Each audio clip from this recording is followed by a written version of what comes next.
শহীদুল ভাই, টুর্নামেন্ট শুরুর ঠিক আগের দিন আপনার সঙ্গে আমার কথা হচ্ছিল, বলছিলেন যে মানে সেরাটা শুরু করা যেভাবে দরকার ঠিক সেভাবেই করবেন। দারুণভাবে আপনার শুরু হলো। আজকে তো একেবারে ম্যাজিক জয় যাকে বলে, শেষ ওভারে দারুণ বোলিং করলেন, সবাই খুব বাহবা দিল। How special? আলহামদুলিল্লাহ, সর্বপ্রথম এরকম টিমের উইনের জন্য আলহামদুলিল্লাহ খুব ভালো লাগছে। খুব টাইট ম্যাচ ছিল। তো আসলে এরকম পরিস্থিতিতে বোলিং করতে একটু এনজয় করি।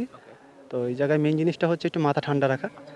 তো লাস্ট ওভারে যখন ফরাদ ভাই আমার ওভারে মেবি প্রায় 15-16 রান নিয়েছিল, তখন একটু অন্যরকম প্ল্যান করেছিলাম যে এই প্ল্যানে হবে না, অন্য প্ল্যান করতে হবে। তো এরকমভাবে চেষ্টা করেছি, আলহামদুলিল্লাহ হয়ে গেছে আর কি। শেষ ওভারের আগ পর্যন্ত যখন মারুফ বা রনি ভাই একটু রান দিয়ে ফেলছিল, তখন মনে হচ্ছিল যে ম্যাচটা বুঝে আপনাদের হাত থেকে ছিটকে যাবে। তো শেষ ওভারে ক্যাপ্টেন কি মনে করে আপনার হাতে বলটা দিল, বা প্ল্যানটা কি ছিল? আপনার একটা ওভারই বাকি ছিল অবশ্য। আসলে ক্যাপ্টেন একটা কথাই বলেছিল যে এই সময় আমার আপনার উপরে বিশ্বাস আছে, আপনি এটা করবেন।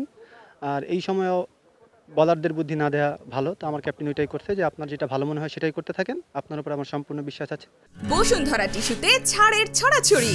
বসুন্ধরা টিস্যু নিয়ে এলো নিশ্চিত ছাড়। আপনি আপনার প্ল্যানে করতে থাকেন। তো ওনার সাথে কথা বলেই আর কি আমি প্ল্যানটা করেছিলাম আর কি। উইকেটটা কেমন ছিল? খুব ভালো উইকেট। আসলে এরকম উইকেটে খেললে আমাদের ব্যাটসম্যান থেকে শুরু করে বলার সবারই খুব ইমপ্রুভমেন্ট হবে।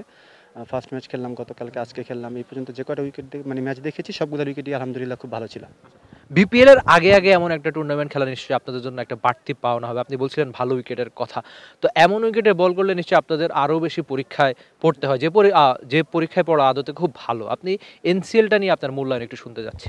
আমি সর্বপ্রথম ধন্যবাদ জানাবো বিসিবিকে, যারা এর পিছনে আছেন। এটা খুব ভালো একটা উদ্যোগ যে আমাদের সামনে বিপিএল আছে। আর নর্মালি আমাদের দেশে এরকম টুর্নামেন্ট হয় না। তো এটা খুব ভালো একটা টুর্নামেন্ট হয়েছে, সবাই খুব প্রিপারেশন নিতে পারবে খুব ভালোভাবে।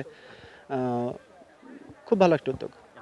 Thank you so much Shahidul ভাই, সামনের জন্য অনেক বেশি শুভকামনা। টি স্পোর্টসের সঙ্গে ছিলেন শহীদুল, দারুণ বল করলেন, শেষ ওভারের ভালো বোলিংয়ে জিতলই তার দল।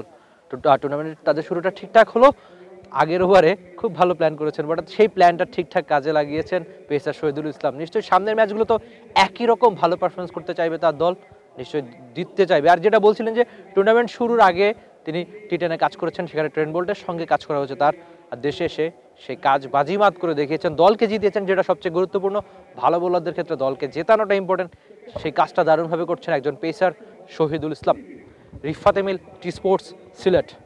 For more updates, subscribe to our YouTube channel and click on the bell icon. Follow us on Facebook and Instagram. Download T-Sports app to enjoy exciting games and highlights. Visit tsports.com.